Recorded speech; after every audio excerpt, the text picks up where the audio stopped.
Hi అండి, అందరికీ నమస్కారం. Welcome back to my channel. ఈ రోజు మన ఛానల్లో ఈ మండే ఎండను తట్టుకోవడానికి వంటకు చలువ చేసి రాగి అంబలి ప్రిపేర్ చేసుకుందాము. ఇది నోటికి రుచిగా, పొట్టకి హాయిగా ఉంటుంది. ఇక లేట్ చేయకుండా స్టార్ట్ చేద్దాం. ముందుగా ఒక చిన్న బౌల్ తీసుకొని ఇందులో 4 స్పూన్ల వరకు రాగి పోసుకోవాలి. దీంట్లోకి వాటర్ వద్దకు వేసుకొని 2-3 సార్లు శుభ్రంగా వాటర్తో కడిగేసుకోవాలి.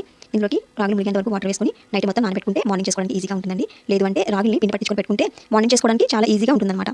మార్నింగ్ అయ్యేసరికి చక్కగా ఇలా రాగులు మొత్తం నానిపోతాయండి. ఇందులో వాటర్ మొత్తం కూడా పారబోసేసుకొని ఇప్పుడు ఒక చిన్న మిక్సీ జార్ తీసుకొని ఇందులోకి రాగులు పోసుకోవాలి. ఇందులో కొద్దిగా వాటర్ని యాడ్ చేసేసుకొని మూత పెట్టి మెత్తగా గ్రైండ్ చేసుకోవాలి.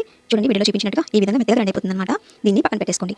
ఇప్పుడు స్టవ్ ఆన్ చేసుకొని గిన్నె పెట్టుకోవాలి. ఇందులో 4 స్పూన్ల వరకు రాగులు తీసుకున్నాను కదండి. 4 స్పూన్లకి 4 గ్లాసుల వరకు వాటర్ పోసుకోవాలి. పిండిని తీసుకున్నా కూడా 4 స్పూన్ల పిండికి 4 గ్లాసుల వరకు వాటర్ పోసుకోవాలి. నీళ్ళను ఒక పొంగొచ్చే వరకు బాగా మరిగించుకోవాలి. ఇలా వాటర్ పొంగిన తర్వాత ఇందులోకి రుచికి తగ్గ ఉప్పును వేసుకొని అంతా కూడా బాగా కలుపుకోవాలి. ఇప్పుడు గ్రైండ్ చేసి పెట్టుకున్న రాగి పిండిని కూడా ఇందులో వేసేసుకొని అంతా కూడా బాగా కలిసేలాగా కలుపుకోవాలి. ఇది తొందరగా కలుపుకోకపోతే ఉండలు కట్టేస్తూ ఉంటుందన్నమాట. పిండి వేసిన వెంటనే అంతా కూడా బాగా కలుపుకోవాలి. ఇప్పుడు 5 నిమిషాల పాటు రాగి జావని మరిగించుకుంటే పచ్చివాసన రాకుండా చక్కగా మరిగిపోతుందన్నమాట. దీన్ని పక్కన పెట్టుకొని పూర్తిగా చల్లారి పెట్టుకోవాలి. ఇప్పుడు ఒక చెంబు తీసుకొని ఇందులోకి 1 కప్ వరకు చిక్కటి పెరుగుని వేసుకొని చల్లించుకోవాలి. ఇప్పుడు రాగి జావలోకి ఈ మజ్జిగ మొత్తం కూడా వేసుకొని అంతా కూడా బాగా కలుపుకోవాలి. ఇలా పెరుగు వేసుకొని రాగి అంబలి తీసుకుంటే కడుపు చాలా చల్లగా ఉంటుందండి.